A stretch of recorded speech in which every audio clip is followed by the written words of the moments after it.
Hello दोस्तों, आप सभी का स्वागत है इस चैनल पे। आइए आज सभी के समक्ष मैं फिर हाजिर हो चुका हूँ एक नोटिफिकेशन को लेके। ये रेलवे का नोटिफिकेशन अभी हाल फिलहाल में आउट हो चुका है और ये जो वैकेंसी है आज हम इसे देखने जा रहे हैं। ये वैकेंसी जेई के लिए है, जूनियर इंजीनियर के लिए, और इसे हम डिटेल से देखेंगे। यहाँ पे देख लीजिए, यहाँ पे लिखा हुआ government of India, ministry of railway, railway recruitment board लिखा हुआ है, detail centralise employment notice. CN number जो है 4/2026 है, मतलब ये सीएन नंबर विज्ञप्ति संख्या हिंदी में कहा जाता है। तो 4/2026 है, इसमें पूरी डिटेल्स वगैरह है जूनियर इंजीनियर के रिगार्डिंग। अब देखिए इसमें टेबल ऑफ कंटेंट है, अगर किसी भी एस्पिरेंट है उसको फॉर्म फिल करना है और किसी भी चीज़ की जानकारी जानना है, जैसे एज लिमिट के बारे में, डेट ऑफ बर्थ कैंडिडेट्स के बारे में, तो इस जनरल इंस्ट्रक्शन के वगैरह में, ओबीसी रिजर्वेशन और रिफंड ऑफ एग्जामिनेशन फ़ी, तो आप लोग ये पेज नंबर को प्रेफर कर सकते हैं। इस पेज नंबर पे आप लोग जाइएगा और आपको प्रॉपर डिटेल मिल जाएगी। देख लीजिए इसमें इतने सारे पॉइंट्स दिए गए हैं, तो आप लोग इस पॉइंट्स को देख सकते हैं।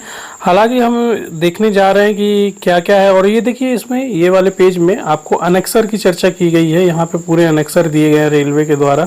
जब आप ज्वाइन करने जाएंगे तो किस किस अनेक्सर को आपको लेके या फिल करा के जाना पड़ेगा, उसके रिगार्डिंग ये पॉइंट्स वगैरह दिए गए हैं और मेडिकल डिटेल वगैरह की चर्चा की गई है।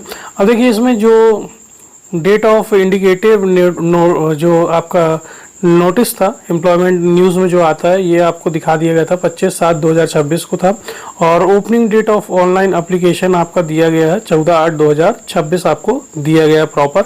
यहाँ पे देख लीजिए closing date of submission of online application, ये क्लोजिंग डेट दिया गया है 23:59 अर्थात 11:59 मिनट पे है 13/9/2026 को। और आपका जो लास्ट डेट होगा एप्लीकेशन फ़ी पेमेंट सबमिट करने का, वो 15/9 तक दिखाया गया है, 15/9/26 तक। और आपका ये देख लीजिए डेट ऑफ मॉडिफिकेशन विंडो, अगर किसी को भी डेट चेंज करना है तो उसके रिगार्डिंग ये दिया गया है मॉडिफिकेशन जो विंडो रेलवे प्रोवाइड करती है, तो ये आपको दिया गया है। पर आपका ये इसमें ये दे दिया गई आरआरबी आप कैन नॉट बी मॉडिफाइड, मतलब आप अपना आरआरबी जो है तो सिलेक्ट एक बार जो कर लिया आपको वहीं पे देखना पड़ेगा। आप दूसरा आरआरबी सिलेक्ट नहीं कर सकते कि वहाँ की सीट या फॉर्म ऐसे पड़ रहे हैं तो उस जोन को छोड़ के हम दूसरे जोन में डालें, तो वैसा नहीं होगा। एक ही आरआरबी आपको सिलेक्ट करना पड़ेगा, वो बताया गया। और ये स्क्राइब कैंडिडेट्स के बारे में है, प्रोवाइड उनकी डिटेल जो है, ये डेट दिया गया है, इस डेट के बीच में उनकी डिटेल वगैरह डालना। अब देखिए यहाँ पे लिखा हुआ है आपका ये वाले पॉइंट में, देखिए यहाँ पे ये दिया गया लेवल 6 की जॉब है, इसका बेसिक 35,400 एनेक्सर ए में इसकी मेडिकल स्टैंडर्ड की चर्चा की गई है। और जो एज है, एज लिमिट आपका 18 से 33 वर्ष है। और टोटल सीट देखिए 3,993 सीट इनके द्वारा दिया गया है। इसमें देखिए मैं हर बार ये पॉइंट आपको बताता हूँ और जानबूझ के ये पॉइंट को हाईलाइट भी किया गया है इनके द्वारा कि candidate waiting for the final result. अगर आपने जैसे इंजीनियरिंग वगैरह और भी जो डिप्लोमा वगैरह किया है, अगर आप वेटिंग पे हैं, आपका फाइनल रिजल्ट नहीं आया है या इस नोटिफिकेशन या लास्ट डेट के पहले अगर आपको मिल जाता तो आप फिल कर सकते हैं, अन्यथा आप इसको एजुकेशन जो टेक्निकल क्वालिफिकेशन है नॉट एलिजिबल टू अप्लाई, मतलब जो फाइनल रिजल्ट के लिए वेट कर रहे हैं तो वो अप्लाई नहीं कर पाएंगे। ये चीज़ की इसमें चर्चा की गई थी और भी हम इसमें डिटेल देखेंगे और देखते हैं। अब देखिए दोस्तों इसमें मेडिकल की चर्चा है, ये 3.0 या 3.0 है, जो स्टैंडर्ड ऑफ मेडिकल फिटनेस वगैरह की बात की गई है। अब देख लीजिए इसमें अलग अलग दिया गया है कैटेगरीज, जो आपका मेडिकल स्टैंडर्ड है A3 है, B1 है और C1 है। तो ये आप लोग देख लीजिएगा। ये देखिए डिस्टेंस विजन दिया, यहाँ पे विजन दिया गया, डिस्टेंस विजन इस प्रकार से है, विदाउट ग्लास और विद ग्लास का भी ऑप्शन देता है, तो ये आप लोग देख लेंगे। और भी हम इम्पोर्टेंट पॉइंट्स में चलते हैं। देखिए दोस्तों यहाँ पे एज लिमिट दिया गया, डेट ऑफ बर्थ दिया गया कि 18 से 33 वर्ष तो एलिजिबल थे, परंतु यहाँ पे देखिए लोअर एज जो है आपका, लोअर एज यहाँ पे दिया गया 1/1/27 नॉट बोर्न आफ्टर, ये बताया गया। और ऑल कम्युनिटीज़ के लिए, कैटेगरीज के लिए ये दिया गया 1/1/2009 के बाद आपका जन्म, इस प्रकार से दिया गया है। और ये जनरल कैटेगरीज के लिए है कि 2/1/1994 के अगर बाद हैं तो आप फॉर्म फिल कर सकते हो, उससे पहले तो आप फॉर्म फिल नहीं कर पाएंगे एज लिमिट के लिए। ये देखिए अपर एज लिमिट यहाँ पे दी गई 1/1/2027, तो अर्लियर देन लिखा हुआ है। और यहाँ पे ओबीसी वालों के लिए 2/1/1991 के बाद अगर आप हैं तो फिल कर सकते हैं, उसके पहले तो आप फिल नहीं करेंगे। और ST/SC वालों का ये डेट दिया गया है कि 2/1/1989 के बाद हैं जन्मे तो आप फॉर्म को फिल कर सकते हैं। यहाँ पे देख लीजिए ST/SC कैंडिडेट्स के लिए आपको पता है रिजर्वेशन है, 5 ईयर का छूट मिलता है, OBC के लिए 3 ईयर। अब देखिए एक्स सर्विसमैन के लिए है, यहाँ पे देख लीजिए least 6 month continuous service after attestation ये दिया गया। एक्स सर्विसमैन के लिए दिया गया 3 ईयर का, और OBC नॉन क्रिमिनल ईयर के लिए 6 ईयर का, 8 ईयर का ST/SC वाले को लिए। और इस प्रकार से PWD कैंडिडेट्स के लिए भी दिया गया है, यहाँ पे देख सकते हैं। तो ये सब आप लोग देख लेंगे अपने स्तर पे। और भी हम इम्पोर्टेंट पॉइंट्स देख लेते हैं, यहाँ पे क्या क्या इम्पोर्टेंट पॉइंट्स हैं देखते हैं। अब देखिए फीस की चर्चा है, तो फीस की चर्चा आप लोग को सभी को पता है कि आपको 500 रुपये ऑल कैटेगरीज के लिए लगेगा। और fall candidate ST/ST, ex serviceman और PWD और फीमेल ट्रांसजेंडर के लिए 250 रुपये फीस लगता है। इसमें तो देखिए 500 में आप जब फॉर्म एग्ज़ाम देने जाएंगे तो 400 आपके अकाउंट में वापस आ जाएंगे। अगर आपने फॉर्म मतलब एग्ज़ाम नहीं देने गए तो वो पूरे पेमेंट आपकी 500 रुपये चले जाएगी। तो ये इसमें है पॉइंट। अब देखिए दोस्तों, यहाँ पे आपका जनरल साइंस वगैरह ये जो सिलेबस है ये आपको बताया गया है। मैथमेटिक्स और जो आपका रीजनिंग है वो बताया गया है।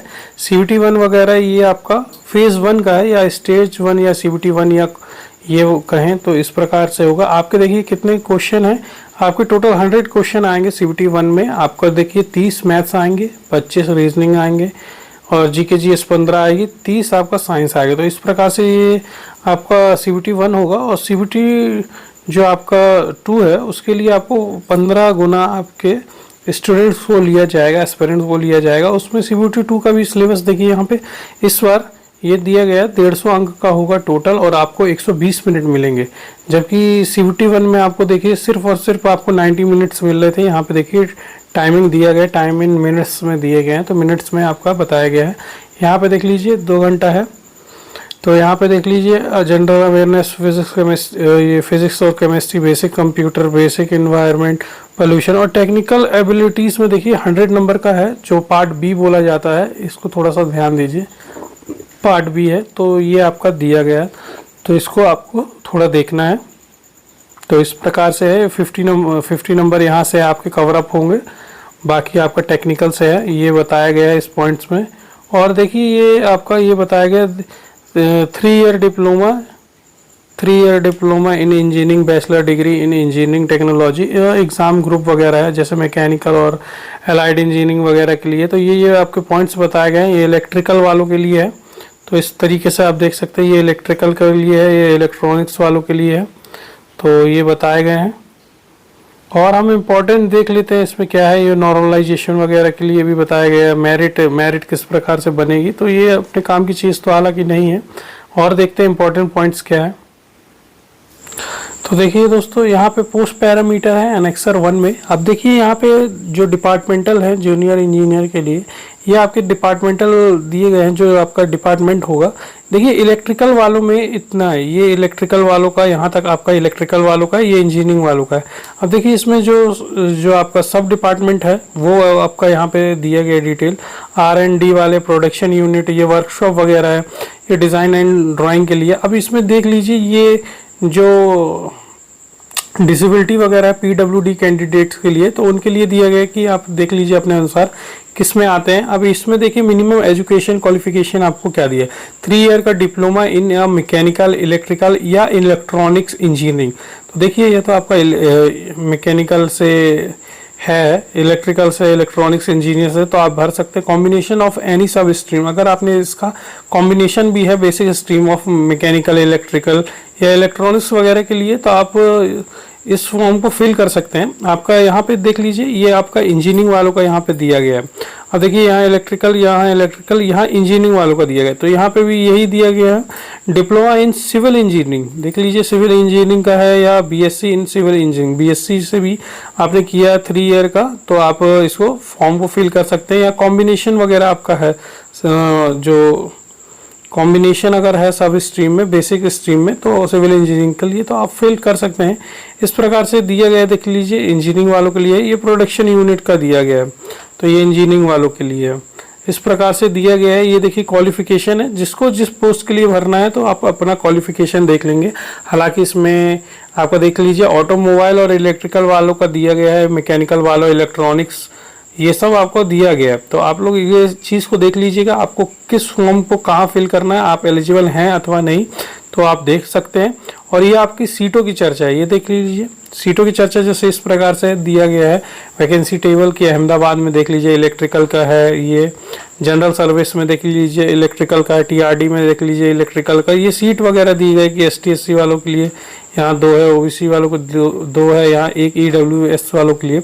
अब आपको ये समझना क्या है, अगर आपका घर देखिए, जैसे बहुत से एस्पिरेंट बोलते हैं कि हमें घर के पास जॉब चाहिए, तो क्या करते हैं वो या तो घर के पास वाला देखते हैं या तो आसपास का जोन देख लेते हैं। जैसे बहुत से बच्चे एमपी वाले हैं तो वो देखते हैं कि भोपाल वगैरह ज़्यादा बेटर ऑप्शन है एजुकेशन वगैरह के लिए, तो वो भोपाल ज़्यादा चुनते हैं या वर्कशॉप वगैरह चुनते हैं। तो यही सब देखते हैं कि वेस्ट सेंट्रल रेलवे में मिल जाए। तो आप लोग को देखना है कि सीट आप लोग की कहाँ है, आप किस कैटेगरी में बिलोंग करते हैं, आपकी सीटें क्या है क्या अथवा नहीं है, उस हिसाब से आपको फॉर्म को फिल करना है। जैसे भुवनेश्वर का आपको दिखा रहे वो, और हम इम्पोर्टेंट देख लेते हैं जैसे इलाहाबाद, प्रयागराज, पटना, आपका कोलकाता हो गया, ये सब आप लोग के बहुत ही रेड एरिया हैं जहाँ पे आप लोग का कट ऑफ भी हाई जाता है। तो इस प्रकार से देख सकते हैं। अगर कम पे जाना है तो साउथ वगैरह देख सकते हैं, देख लीजिए कोलकाता वगैरह, यहाँ का भी कट ऑफ अच्छा खासा जाता है। यहाँ पे सीट देख लीजिए CLW, ये इलेक्ट्रिकल वालों के लिए, प्रोडक्शन यूनिट के लिए सीट देखिए 6, 2, यहाँ 5, 2, इस प्रकार से सीटों की चर्चा है। ये वर्कशॉप वगैरह के लिए थोड़ा सा ध्यान देना, इलेक्ट्रिकल वर्कशॉप के लिए, ये इलेक्ट्रिकल वर्कशॉप के लिए जूनियर इंजीनियर, ठीक है। इस प्रकार से देख लीजिए यहाँ पे अच्छा खासा सीट दी गई है, कोलकाता में भी अच्छा खासा सीट दी गई है। ये देखिए यहाँ पे आपको 40 यहाँ पे दिया, 45 यहाँ 30 दिया गया मैकेनिकल में, यहाँ देख लीजिए पीवे में 24 है। इस प्रकार से सीट वगैरह आपका दिया रहता है। आप लोग को सीट देख लेना, आप लोग जिस भी जोन से भरना चाहेंगे। ये देख लीजिए पटना वाले, बिहार वाले, ये मुजफ्फरपुर के लिए यहाँ पे हमेशा सीट कम ही रहती है। ये देख लीजिए टोटल 17 है, यहाँ पे मात्र 9, यहाँ 2 ECR में जूनियर इंजीनियर के लिए, इंजीनियरिंग डिपार्टमेंट में। और आपका ये पटना में देख लीजिए, पटना में भी कम ही सीट है। ये देख लीजिए पटना में टोटल इतनी ही है, 73 यहाँ पे आपका दिखा रहा है। 21 आपका यहाँ देख लीजिए, यहाँ 21, यहाँ 4, यहाँ 3, यहाँ 7, इस प्रकार से यहाँ 35 है स्टोर के लिए। तो ये स्टोर वाली थोड़ी सी जॉब अच्छी है, रॉयल भी जॉब है, स्टोर में है, आपको मैनेजमेंट वगैरह देखना है क्या है, स्टोर के आइटम वगैरह उसका देखना रहता, मेमो वगैरह बनाना रहता। तो देख लीजिए 35 सीट्स हैं। तो ये एक अच्छी अपॉर्चुनिटी हो सकती है डिपो मटेरियल सुपरटेंडेंट के लिए, स्टोर के लिए, स्टोर डिपो के लिए। तो ये एक अच्छा चांस आप लोग के लिए हो सकता है। प्रयागराज का भी देख सकते हैं, ये देख लीजिए 100 और यहाँ 50 सीट्स वगैरह ऐसे दी गई है टोटल। ये देख लीजिए यहाँ पे आपका दिए गए 100 सीट दी गई है, NCR में 52, यहाँ पे हमेशा सीट अच्छी खासी रहती। तो इस प्रकार से आप देख सकते हैं। आपको ये देखिए रांची वाले बच्चे अगर रांची में फॉर्म फिल करना चाहते हैं तो इसकी डिटेल वगैरह देख सकते हैं। इस प्रकार से ये आपको पूरा वैकेंसी टेबल दिया गया और ये अनेक्सर वगैरह दिए गए। अनेक्सर की चर्चा बाद में करेंगे कि आप लोगों को कैसे अनेक्सर फिल करना। अगर किसी भी प्रकार की आपको क्वेरीज है या किसी प्रकार का आपको समस्या है तो आप कमेंट के माध्यम से मुझसे जुड़ सकते हैं और अपने कमेंट से मुझसे पूछ सकते हैं। और आप लोगों के लिए आगामी एग्जामों के लिए बेस्ट ऑफ लक। फिर मुलाकात होगी, तब तक के लिए जय हिंद, वंदे मातरम।